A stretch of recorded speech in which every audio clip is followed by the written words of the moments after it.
Okay. Welcome back to Nick Lenz, Comic Corner Classics, Less Known Classics.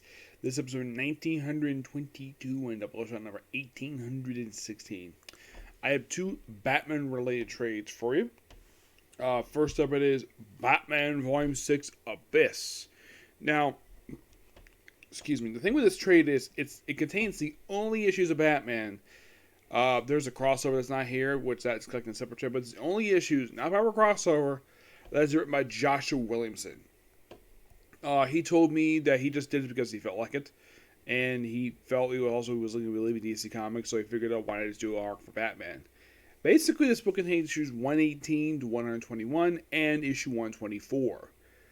You're probably thinking, where's 122 and 123? Well, that's part of a crossover known as Shadow War, which crossed up with his book for his two other books he was working at that time, which were Robin and District Incorporated. And of these other two books, District Incorporated is still being published. Robin just ended. Yep. Now this book, the initial storyline Abyss, which is basically about 4 parts, this features the return of Batman Incorporated for the first time in 9 years. Though it's a very slimmed down version, made up of Dark Ranger, Man of Bats, Batman of China, yes, Batman of China, and the one who's like a horse guy. I don't remember his name. Man of Bats is a guy who was heavily inspired by Native American. Yes, he's basically Native American. That's simple. El Janico.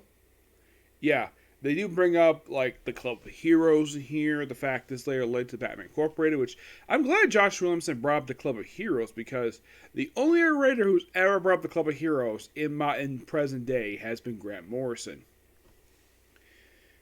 And of course, basically Batman. Now this of course is set after the events of Fear State, where the Magistrate, the thing they teased in Future State, is gone. Scarecrow's in Arkham Tower. Of course, they do end the storyline, I think it was in issue 121, where they kind of ended it and led into the storyline that happened in Hit Comics just this past year, Arkham Tower, which was a 12-part story arc that was released weekly for Hit Comics. Yeah, Hit Comics basically, like Action Comics back in the 80s, decided to release weekly. I will review that at some point, don't worry about that. So we have where Batman goes, he tells Orca, apparently he's celebrated and he's like the public love him, the criminals just fear him. Like as soon as criminals see him, they just run straight to the cops. Say, "Hey, we surrender. We were going to rob a pawn shop, and we want to surrender. We're going to get beat up by Batman." And of course, he'd be like, "Where's Batman?" And yeah, Batman thinks that's kind of weird. Yep. So pretty much the way, like, right afterwards, you're like, "Okay, need a break? Orc, I'm going dark for 24. I'm going off for 48 hours. So, he goes to North City, and he basically goes to a murder site, where we see this guy who they later identify as Abyss, and he was murdered. Apparently, get this, the city hates people who wear the Bat costume, because Batman basically murdered him. Like I mentioned, Batman of China, El Dorado, Dark Ranger, and I'm trying to think, who was the fourth one? Because they basically kind of slimmed down. They also do mention the book about what happened with Ghostmaker, where he took Clown Killer to get training. Excuse me, yes.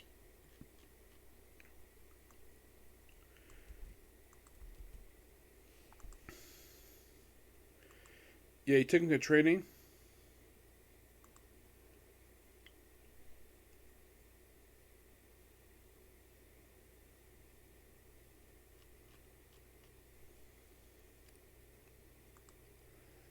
And that's pretty much all they did with him there.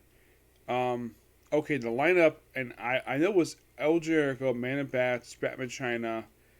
It was also the Hood. Yes, the Hood. I believe he's a British superhero, if I'm not mistaken. Yes, he's a British superhero who actually got killed off during the story arc. You think, really? Yeah, he's dead. Yeah, he's the only one who dies. Actually, not in this arc. There's another one. But yeah, he's no longer around. Sadly, that was the story. My mistake. Yeah, in case you're curious, when he first up, he sort of Shadow the Bat, believe it or not. Yep, so a Grant Morrison, basically a character created by Alan Grant, became part of Batman Incorporated.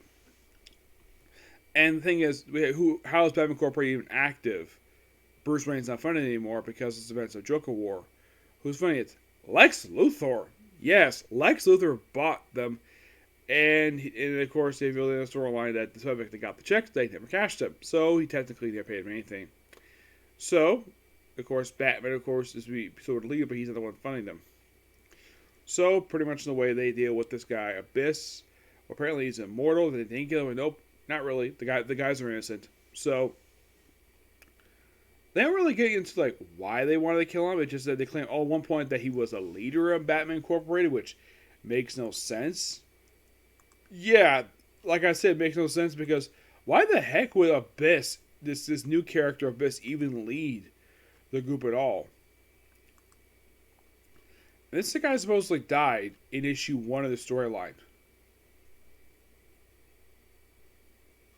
Yeah, this happens after they took out like some kind of like Batman themed party. Yeah, and this is actually not the original Abyss.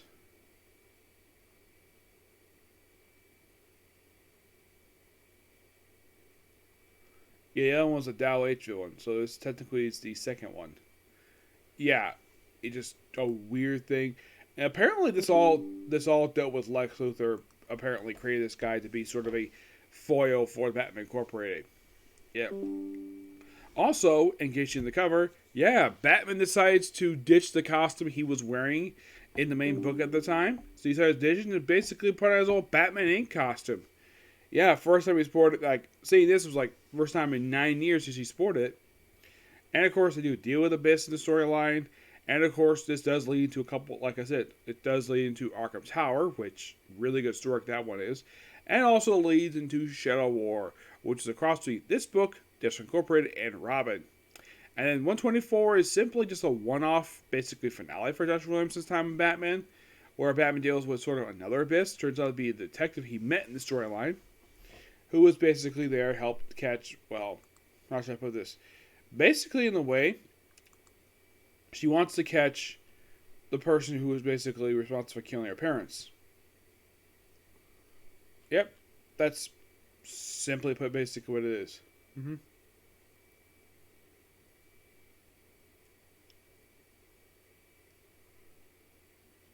Yeah. I gotta admit, the character herself is quite interesting. She's only here just for these issues here. And that's it. She's offered a chance to become part of Batman Incorporated, but it's not really explicitly revealed if, in fact, she actually did it. So, I do enjoy the one-off they did for the character. Now, in the case of the story as a whole, Abyss, it's really good. It's a great form for the Batman Incorporated. Oh, in case you're curious, though, if Batman's the lead of the group, who is? The Ghostmaker, who also adds Clown Killer. Yeah, this is revealed in the annual they have Batman. Yep. But yeah, this book I give a 9.5 out of 10. It's just really good. Oh yeah, they also have this backup story in here, which is it's just a fun little backup story they have for these issues, which is interesting that they basically include these in here. Yep. Next up it is Justice League Task Force, which I have discussed this group before in comic book history. But this is basically talking about the first that collects the issues of the series, which, here's a fun fact for you. Aside from, here's the thing, for the longest time, issues from this specific Justice League series has never been put in the trade. Never. For a long time, for almost 20 years, the series was never put in the trade. Until DC decided to finally collect Nightfall the Search, which just collect 3 issues of the series. But this is the first individual trade the series had. Yes. Now, this series was mostly written by Christopher Priest, who took over issue 13 and basically stayed until final issue 37. This trade here collected the opening 12 issues of the series, which went through 4 different writers. The first 3 issues done by Dave Michelini. Now, the artwork for all 12 issues done by Sal Valento. The opening 3 issues is basically the introduction to the Justice League Task Force and basically The purpose of the team is to be sort of a strike force, deal with like a one-shot mission here and there. Now, the team that he prices for these first 3 issues, basically they have Martian recruit. Now, the whole purpose is to recruit Justice Leaguers who are not busy with the main Justice League team. So, he recruits Aquaman, the Wally West Flash, Gypsy, who at the end of the storyline he does allow to live with him, and also Nightwing becomes briefly part of the team because they wanted Batman there. Batman was busy, so Nightwing joined his place. And Nightwing is only here just over the 3 issues. And then at the end of the storyline, he quits along with Aquaman and Flash. The reason why he quits because according to Hannibal, the guy who's, well, the coordinator of the group, this was Martian Manhunter clearly lead of this team. My only guess is the reason why DC did this is because DC must really like Martian Manhunter, and they probably weren't ready to give his own solo book, not just yet. Maybe they were at a planning stage for it, but they didn't think first time to do, so just like Task Force. Yes, this was also brought up as a video game on an episode of Top of the Fourth Wall. Yes, seriously. Now, have I ever played the game? No. I've never played Just like Task Force. The opening 3 issues mostly has the first team of the series go deal with a virus. Yep, that's simple what it is. And David's League does do the opening 3 issues. Now, for some reason, issues 4 and 5 mistakenly has been credited as the writer of those 2 issues, despite the fact those issues are written by Denny O'Neil. I'm not going to fully discuss issues 4 through 6 because I've technically already discussed them already. For issue number 7 and 8, it's a quick 2-part done by Peter David. Yes, Peter David does a quick 2-part of the series. When these issues, basically Martian recruits like 4 women to become part of the team.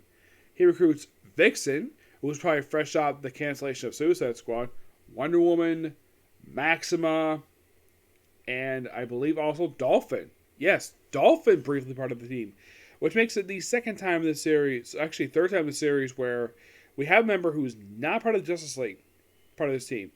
And the reason why, because they're based, and of course, the reason for the team existence is so they can rescue a guy who has been held captive in a colony full of women.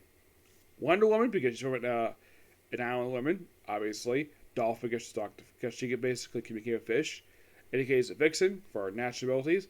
For Maxima, because she's a natural ruler. And Marshall says he's not going to join the team until they convince him to, because he's a shapeshifter. So he shapeshifts into a woman for this quick 2-parter. Yes, it's a 2-parter, not 3-parter, surprisingly. I'll get to more on that. So they infiltrate a place, and as soon as the leader of the tribe sees him in his female form, she instantly falls for him and demands these 2 get married. And they have the marriage ceremony, and they're about to consummate, reveals, oh yeah, the female leader's got a dick. I am not kidding about that. He's like, screw this. And it's implied that she still has a thing for him despite this whole storyline, the whole thing. And it's a really interesting story what it is. Now, Gypsy herself is not in the story. They're sort of living in the same place.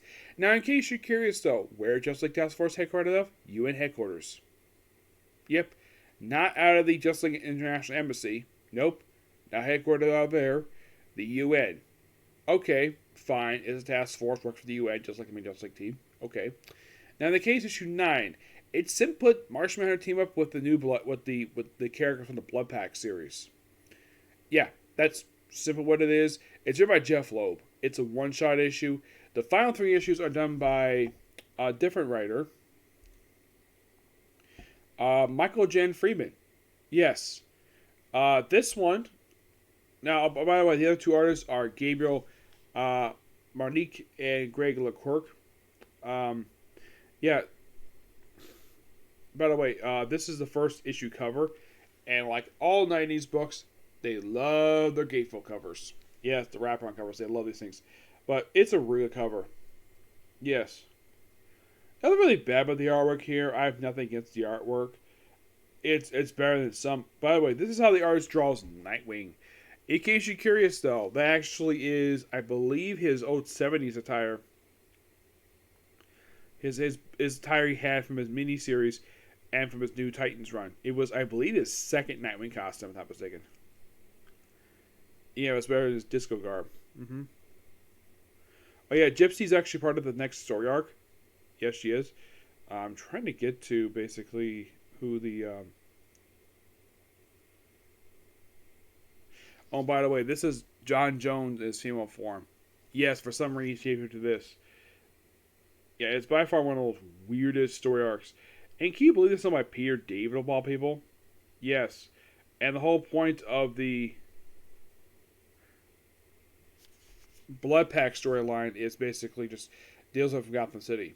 Greg LaRouche does the art for this one. Mostly have Salvini do the cover artwork.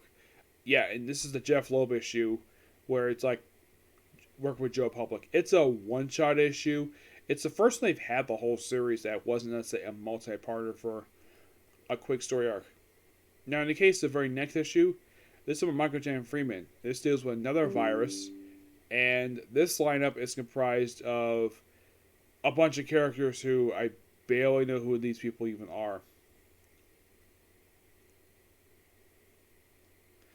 Well, one of them just happens to be the second Hour Man, Rex Tyler. Yep, Rex Tyler is a member of this team, which makes him the second person from who associated with the JSA to become a part of this team.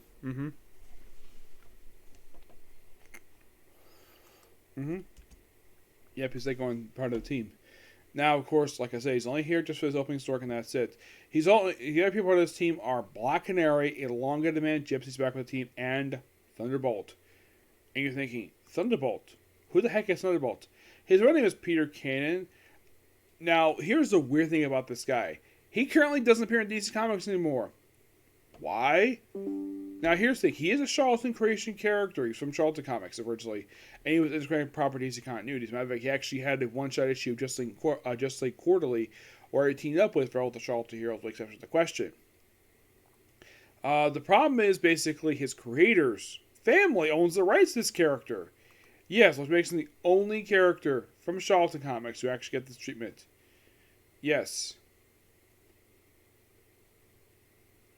It belongs to Pete Morrison, who's the one who created them, and currently the character appears at Dynamite. And he didn't appear very long in DC Comics. Oh no, he didn't. I mean, he had a very brief ongoing series to them called Peter Can Thunderbolt, which was 12 issues. Appeared in one one giant story, an annual for Wonder Woman. He appeared, aside from these 3 issues here, he also appeared in issue number 13. Yes.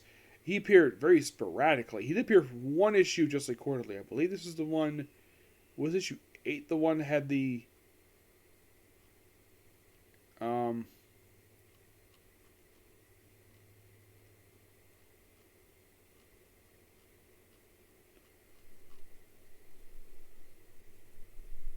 No, that doesn't. I think it was different Just Like Quarterly issue. I think it was issue 14. We had a reunion of pretty much all the Charlton heroes. Yeah.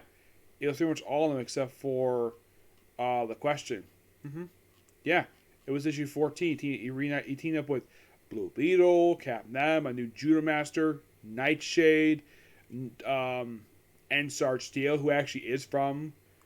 I believe he's actually from the Charlton comic line.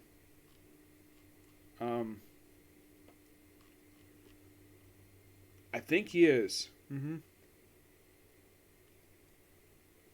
Yeah, he is. He actually is from the Charlton comic line. Yep. That's indeed true. He definitely is from that line. Yes.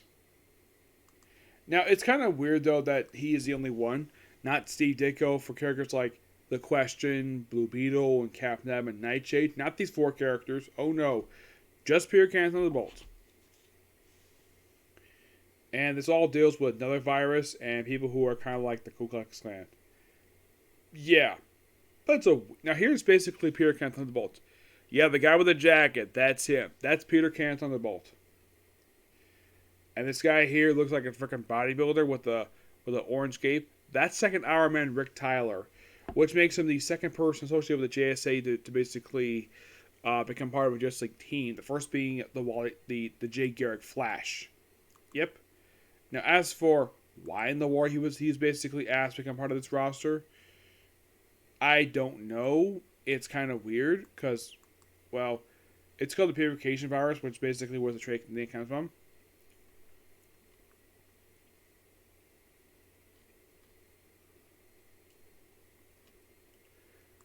There's actually a guy who appears on the cover who appears with a, not him. Main villain is a story called the Aryan Brigade. Yes. And they're only here, well, they're here for the story arc, yes, but they're kind of basically minor recurring villains even afterwards. Mm-hmm. Yes. Actually, Mark Waid did not take over for this one, because I think 13 is part of this crossover was Judgment Day. Yes, for some reason they had 2 issues part of the story, and I think it was, I know at some point they had it where Christopher Reeve takes over as the writer of the series. Not this one. And maybe issue 16 was the first issue he did for the series. Yeah, and also they teased the end of issue 12 where he's going to team up with Despero. Yeah, for some reason they had to have a team with frickin' Despero for some reason. I'm not really sure why. Now, do I think there could be a second volume for this series? Oh, yes, definitely. Because it's a good series. Nothing really wrong with it per se, but just a really good overall. I give basically just the Force Volume 1 Purification Plague a 9.5. I'd say it's really good. Nothing bad with these issues at all. Not really. And it's something that basically I would love to continue to talk about, but quite frankly, there is no more trades of this one. And if you're curious, though, how long ago did this trade come out, you might ask?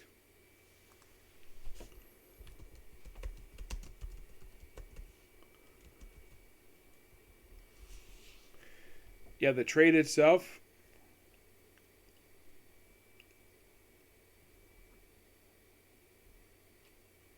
Okay, it was actually issue 18 is when, well, they actually, how should I put this? When Christopher Reeve takes over as, like, kind of like one of the writers, well, he does issue 2137. Let's see. Let's see. It's not listed on here, surprisingly.